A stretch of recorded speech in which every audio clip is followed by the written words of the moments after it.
Muy buenas noches, profesor. Somos el grupo número 1 con nuestras integrantes que son Cano Chila, Mayra Alejandra, Fuentes Peñafiel, Ingrid Lisset, Bautista Basantes, Marta Narcisa y quien le habla, Villacres Peralta, Génesis Andrea. Nuestro tema es sobre la desnutrición infantil en niños de 3 a 5 años de edad. El objetivo de nuestro tema es concientizar a la población sobre los efectos negativos de una mala alimentación, principalmente en los niños, así como el fomento de actividades informativas, nutricionales y culturales que contribuyan en la lucha contra la desnutrición. Entonces, al hacer estas encuestas, tenemos que identificar un tipo de problema. Realizamos un estudio descriptivo y transversal para caracterizar la ingestión de mala alimentación en niños. Se tomaron como muestra 60 niños de un sector del norte de la ciudad que se llama La Aurora, en la ciudad de Guayaquil, para determinar la prevalencia de la desnutrición. Además, estudiamos la relación con algunas variables alternas. Sabemos que la desnutrición de los niños puede venir por una mala alimentación, por una mala higiene, por varios tipos de variables. Y encontramos casi el 40% de los niños tienen una mala alimentación. Estos niños ingieren todo tipo de dulces, comidas chatarra, a veces la economía también de la familia no deja que se puedan alimentar de un mejor modo. Entonces, la importancia de nuestro tema, la importancia es que debemos realizar esta encuesta ya que muchas madres de familia no tienen el conocimiento de cómo alimentar a sus hijos, de cómo darle una buena comida balanceada, de cómo darle una proporción de alimentos sanos a sus hijos, que sabemos que tienen que llevar carbohidrato, proteína, o sea, que esté una comida proporcionada y balanceada para el crecimiento de los niños. También conocer algún tipo de factor por el cual no se esté alimentando correctamente el infante. Como hablamos anteriormente, ya sea economía, todo tipo de factores. Bueno, la planificación y la recolección de datos, decidimos recolectar los datos en base a encuestas hechas a mano en el sector ya mencionado, que es la Aurora.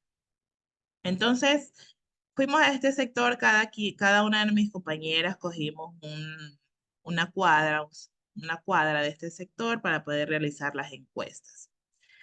Quedamos encontrarnos en un punto específico. Llevamos también un pequeño obsequio para cada niño, unos sanduchitos para que ellos puedan deleitarse y así mejorar su ánimo y nos puedan responder también con sus madres. Ya. Y al terminar la encuesta, aquí vemos que estaban nuestras compañeras, bueno, las que pudieron asistir ese día, recolectando los datos. Entonces, elaboramos una encuesta con menos de 8 variables. Ya sabemos todo lo que son las variables, que son 2 nominales, ordinales, 2 discretas y 2 continuas.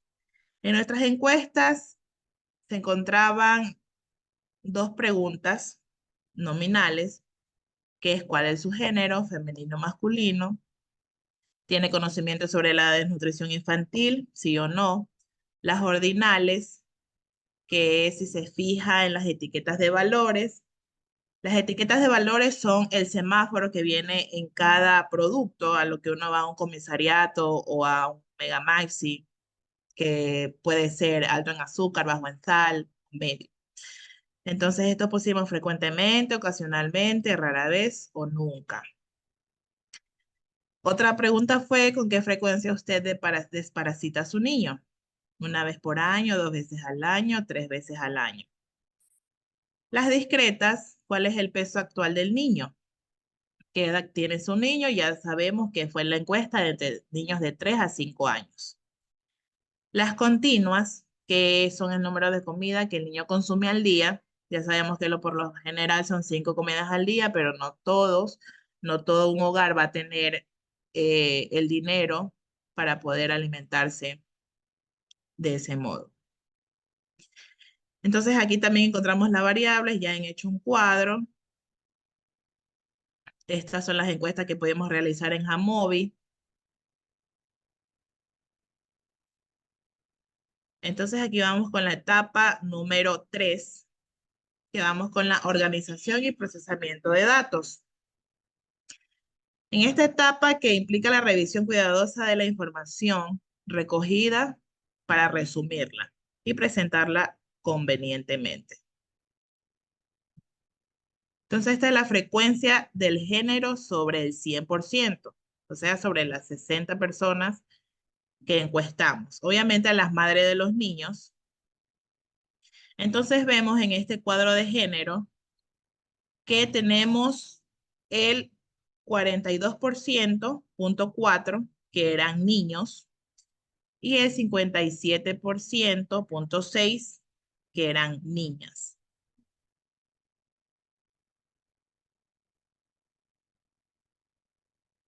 En la tabla 2 vemos el peso y la talla, dependiendo la edad, el género.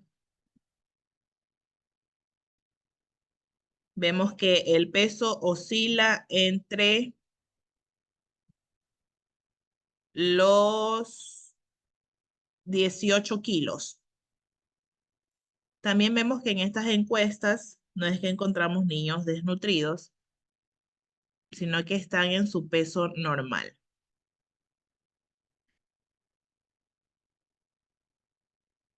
Acá en la tabla número 3, que es sobre el conocimiento sobre la desnutrición que tenían las madres, entonces vemos que un 54.2% no tiene el conocimiento sobre cómo poder alimentar a sus hijos, mientras el 45.8% tiene un conocimiento base.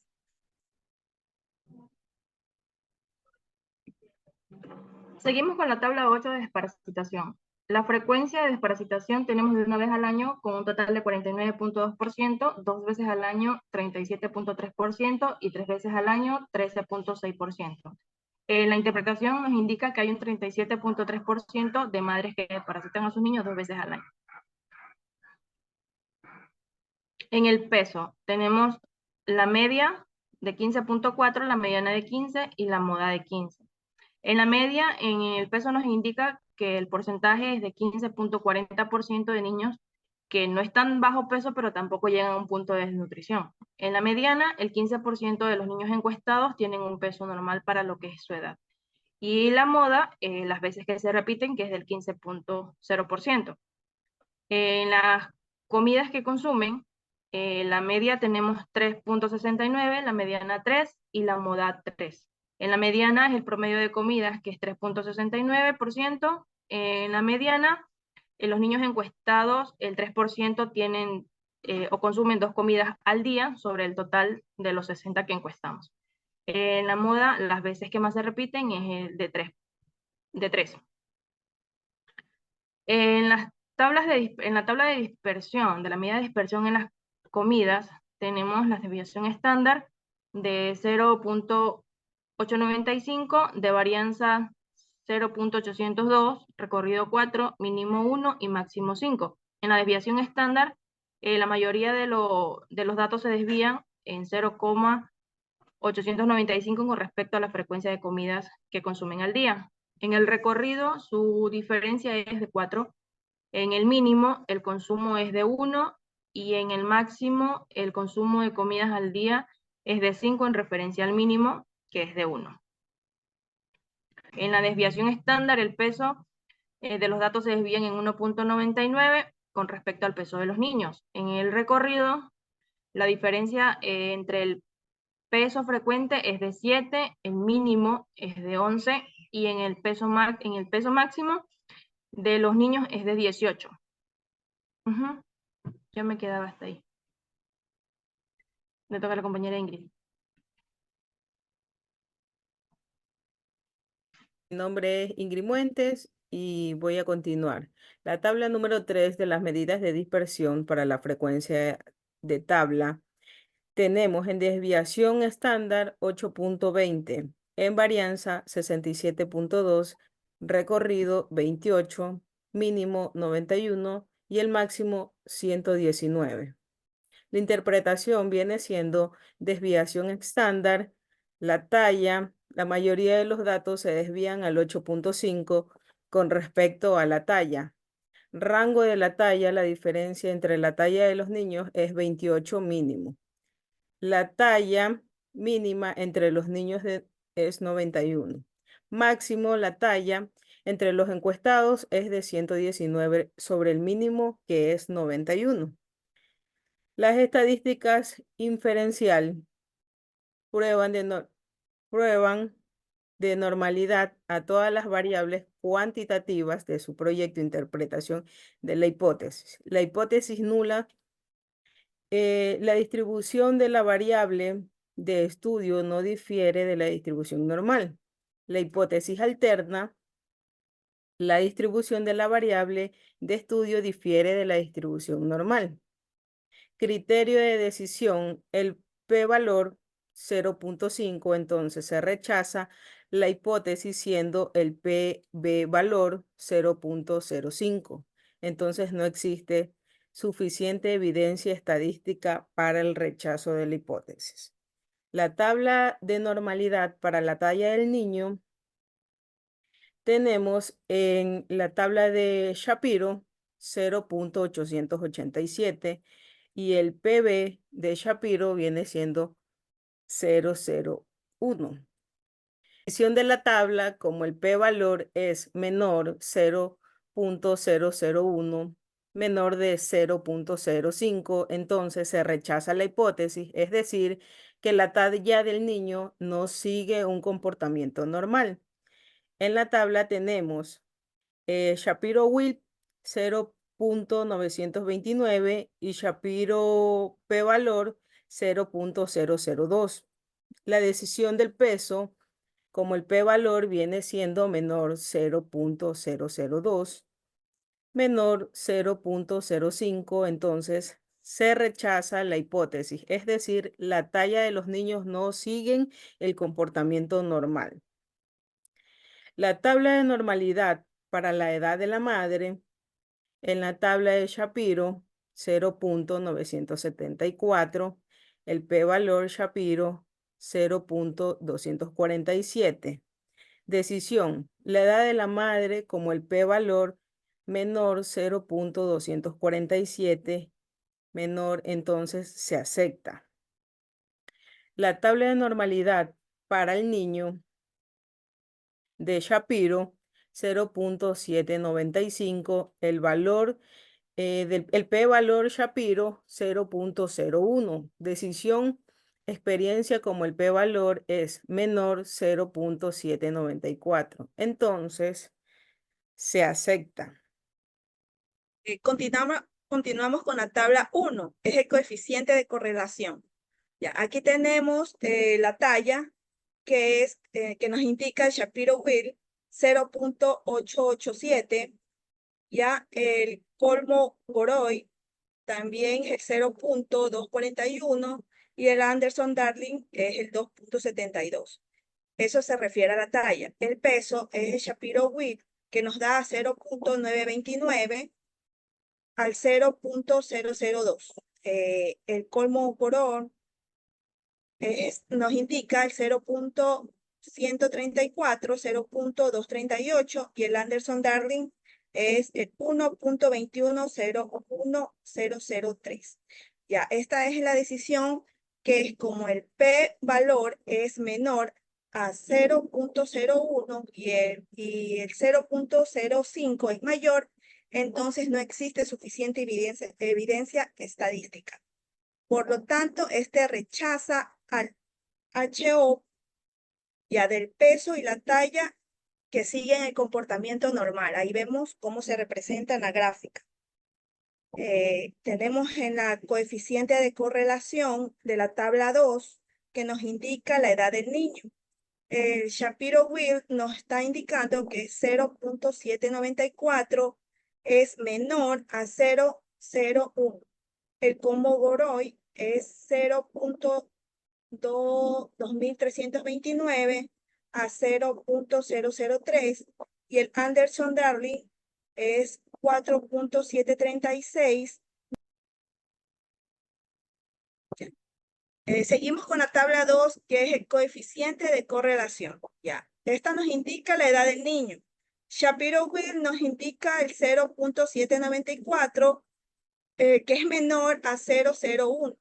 El Kolmogorov, Cimarron, ya, ese nos indica 0.2329 a 0.003. El Anderson-Darling nos indica 4.736, que es menor a 0.1. Eso conlleva la edad del niño.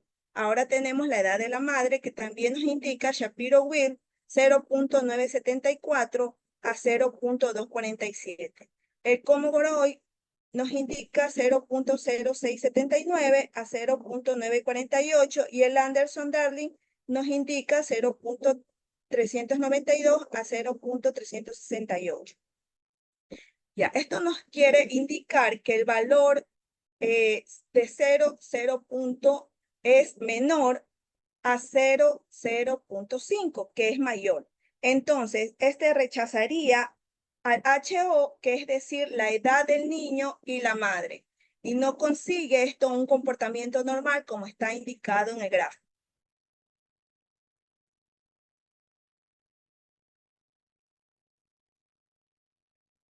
Habla de correlación entre el peso y talla, que se comprueban los supuestos de normalidad. En el p-valor del peso vemos que no nos refleja nada, pero en la talla el p-valor es menor a lo que es 0.05.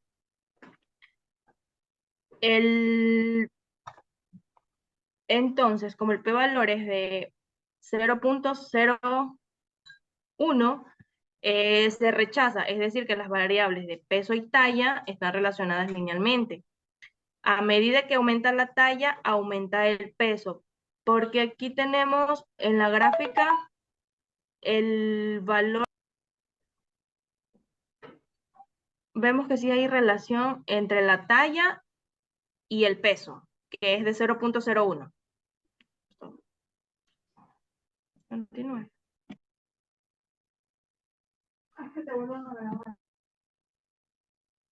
Bueno, entonces ya teniendo todos estos gráficos y todos estos análisis, hicimos un análisis final con base a las encuestas que realizamos. Entonces notamos que hay un cierto porcentaje de niños con bajo peso, pero que no llegan al punto de una desnutrición, ya que hay factores que les impiden tener, como ya les habíamos comentado, una sana alimentación, porque consuman sus 5 comidas diarias, por falta de economía y también por la falta de conocimiento de la madre al tener que alimentar a sus hijos. No determinamos un caso específico de desnutrición, pero sí les dimos una pequeña charla para que tenga un poco claro la buena ingesta de alimentos y así tengan claro cómo poder comer adecuadamente, aún teniendo baja economía o en algún factor que les impida tener una buena ingesta de alimentos.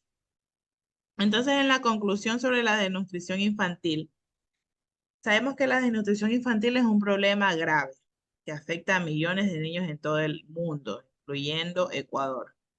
Esta condición tiene consecuencias devastadoras en el desarrollo físico y mental de los niños, impactando su salud presente y futura. Vamos a hablar un poco sobre las causas de la desnutrición. Vemos que puede haber acceso limitado a los alimentos nutritivos,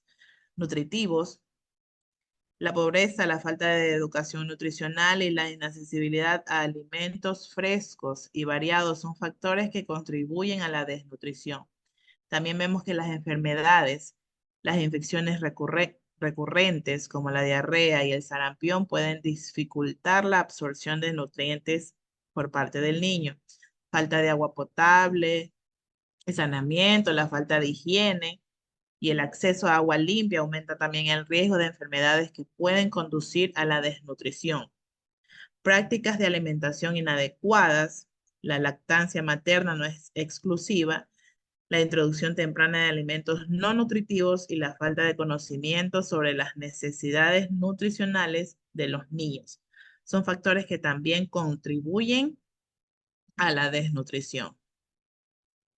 También vemos el retraso, es algo que afecta, la desnutrición afecta también el retraso y el crecimiento y desarrollo.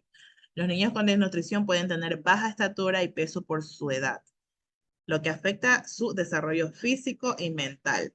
También tienen mayor riesgo de enfermedades, porque la desnutrición debilita el sistema inmunológico de los niños, haciéndolos más susceptibles a enfermedades infecciosas.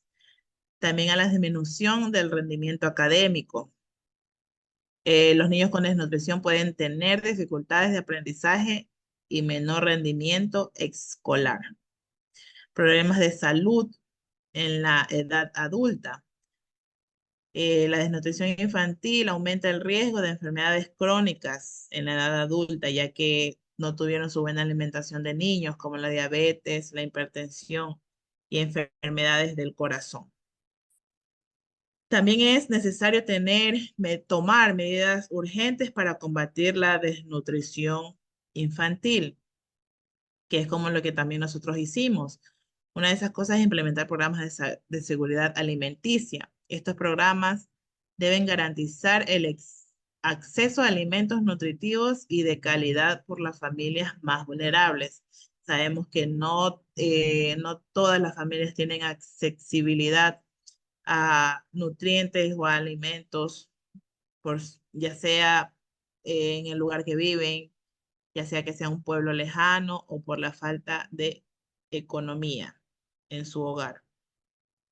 Promover la educación nutricional. Es importante educar a las familias sobre la importancia de una alimentación saludable, como también le estuvimos hablando sobre las proteínas, carbohidratos, todo lo que tiene que tener en un plato de comida y las prácticas de lactancia maternas exclusivas. Mejorar el acceso a agua potable y saneamiento, tener agua limpia, y es también fundamental para prevenir enfermedades y mejorar la salud de los niños.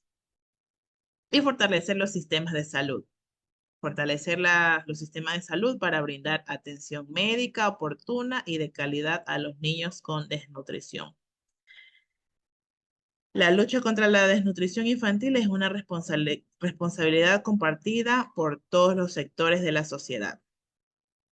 Los gobiernos, las organizaciones internacionales, las empresas privadas y las comunidades deben trabajar juntos para garantizar que todos los niños tengan acceso a una alimentación saludable y un desarrollo pleno. En Ecuador se han realizado importantes avances en la lucha contra la desnutrición infantil, pero aún queda mucho por hacer. Es necesario continuar con los esfuerzos para reducir las tasas de desnutrición y asegurar que todos los niños ecuatorianos tengan la oportunidad de alcanzar su máximo potencial.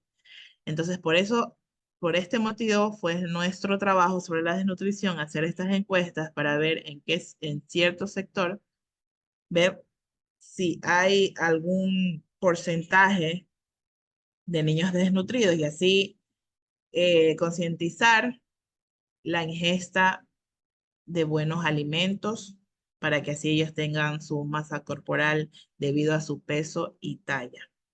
Y también no dejarlo de hacer, sino que estar ahí frecuentemente para que nada de esto agrave su porvenir. Entonces ese fue el tema del grupo número 1. Muchas gracias.